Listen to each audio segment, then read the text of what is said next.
Oh no, come on. This has never happened to me on a motorcycle, not even a Chinese scooter, man. Oh, come on. Come on, man. Look at this. I go to use the rear brake, nothing. Look at that. Nothing. You know, when you see that brand new motorcycle that just comes out and you're like, dude, I gotta get that. You know, that brand new first generation motorcycle. I'm gonna tell you guys why you should not buy that first generation by any means necessary. And I learned this from experience, but I'm going to tell you in this video. Stay tuned. Let's go for a ride. Subscribe today. You know, this is a first generation, this 2019 YZ450FX, but it's not truly the first generation because the first bike that came out was in the 2018 YZ450F. And then they made some corrections, and then they added the FX to the lineup. So they made a lot of corrections. Any problems that the very first bike had was corrected with this bike. But I'm telling you guys, you know, whatever motorcycle you're riding out there, you want to make sure you're wearing the gear to stay safe out there. And I have some awesome gear, especially this CE Armor jacket that flows a lot of air. It's really cheap. I have a link to it. And this ultra lightweight carbon fiber helmet that comes with an automatic tint shield, my airbag vest to help keep you safe, shorty gloves, my pants, boots, everything. I have links to all my gear in the description and comment section of this video. I understand, man, it's very tempting to get that brand new spanking motorcycle that came out, you know, like the Ducati Street Fighter. When that came out, that was brand spanking new, man, even though the engine is from the Panigale, but otherwise the bike is pretty new. And they got that Street Fighter and they learned the hard way. The very first bike, when it first came out, and especially with the Panigale V4, when that first came out, I was tempted to get that too, man. I was very close to being one of the first motovloggers on YouTube to get that new V4 Panigale.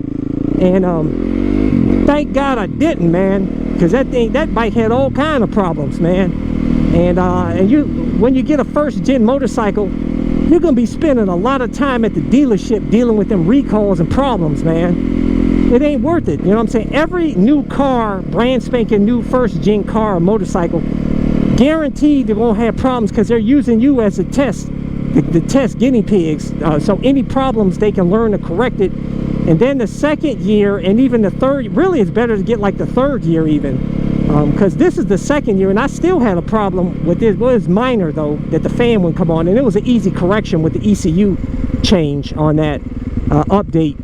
But you know, a lot of times it could be some serious problems like that Ducati XDeval that I own, man. That rear brake went out. That was scary to have a rear brake go out on you. And then the belt looked like it had some damage because the belt guard actually encouraged rocks to hit up underneath it that caused damage. And that's expensive. I'm telling you, anything on a Ducati is expensive, man. Replace that belt's like $1,000. It's crazy. But I don't want to be dealing with going to no dealership, dealing with problems and being stranded out here, man. I dealt with that Aprilia Tuono V4 1100 factory. I believe it was a lemon. I bought that used though.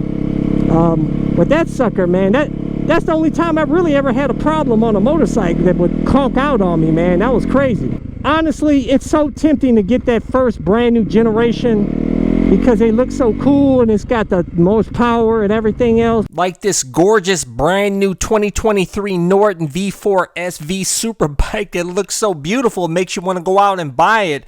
But it's a first gen. No thanks. I'll wait for the second or third year, and that's if I get into track riding. But man, I'm telling you guys, don't do it, man. Get a tried and true bike in its third year. Second year is fine, but third year, man. But I'm telling you guys is that, in my opinion, stick with Japanese too, man. I tell you, the only problems I ever had in motorcycles were the European bikes I own, the Ducati XDeval S and that Aprilia Tuono V4 1100 factory. I never had problems with the Japanese bikes, man. You know what I'm saying? Now I had a few issues with this because this was not, I had to turn this into a street bike, so there's a few things I had to correct on this. But otherwise, this bike has been rock solid. I haven't even had to do any valve adjustment on this bike, man. I've never done a valve check on the bike. All I've done is oil changes and chain air filter one time, and I clean and lube the chain. I never even had to adjust the chain on this, guys. It's still in spec, and I've had this since September of 2018. I'm telling you, man. And I tell you, this bike is awesome, baby. Yeah, and I can roll over stuff too, boy.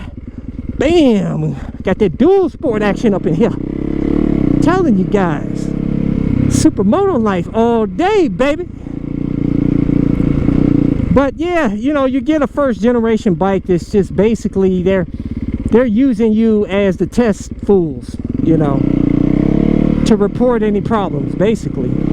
So if you want to spend time at a dealership, then go on right ahead and get that first gen. Sometimes you'll be okay. Sometimes, you know, if it's like a Honda, they do extensive testing. Extensive. I mean, Honda puts out, y'all, even though I'm talking smack lately about Hondas calling their bikes boring, but they're getting better. They must be listening to me. They're coming out with some cool bikes, man. No hate on them. You know what I'm saying? I've always said that Hondas are number one, and Yamaha and Honda's the best to me. In my opinion, Yamaha's number one, but Honda probably can have the edge sometimes, because they build some good, I mean, their build quality is top notch. Like I said, I've never had a problem with any of the Japanese bikes, man, but I just wish they would come out with prettier looking bikes. That is one ugly. I think Yamaha, the Japanese bikes, they just don't know how to make. Some of their bikes are good looking, don't get me wrong, man. You know what I'm saying? I like the Yamaha R1, the R6 looked cool. Older R6 was the most beautiful. You know, there's a lot of good looking bikes here and there, and looks are subjective. What I think is good looking, you may think is ugly, and what I think is ugly, you think is good looking. But it doesn't matter. It was bottom line is when you throw a leg over the bike, you want to be riding and not fixing. I don't want to be fixing. I want to be riding. You got to ride out here, baby. Leave a comment below, guys. What has been your experience with first generation bike? I'd love to hear what you guys have to say about it. My experience hasn't been so good. And that's why you see I don't really mess with first gen stuff anymore, man. I don't have time to be going up there. I don't want to go up in the dealership. You know what I'm saying? But honestly, I'm having a hard time buying another motorcycle, because this Supermoto is the best to me, man. I love it. Supermoto life, baby, all day, every day. Out here busting some wheelies, riding off road, having a good old time out here on my Supermoto. But anyways, guys, hit thumbs up if you like this video, share this video, and I appreciate you guys. Make sure to hit the subscribe button. Make sure to hit the little bell symbol so you get notified of my videos, and leave a comment. That's why I do these videos. I love talking with you guys. So until next time, I'll catch you guys later. Thumbs up. Check out my playlist for new riders and popular videos. Don't forget to comment and subscribe, and check out my other channel, Bug Out Moto, where I customize a van for my motorcycle so I can live in my van with my motorcycle and travel across the country anywhere. Subscribe to my YouTube channel, Bug Out Moto.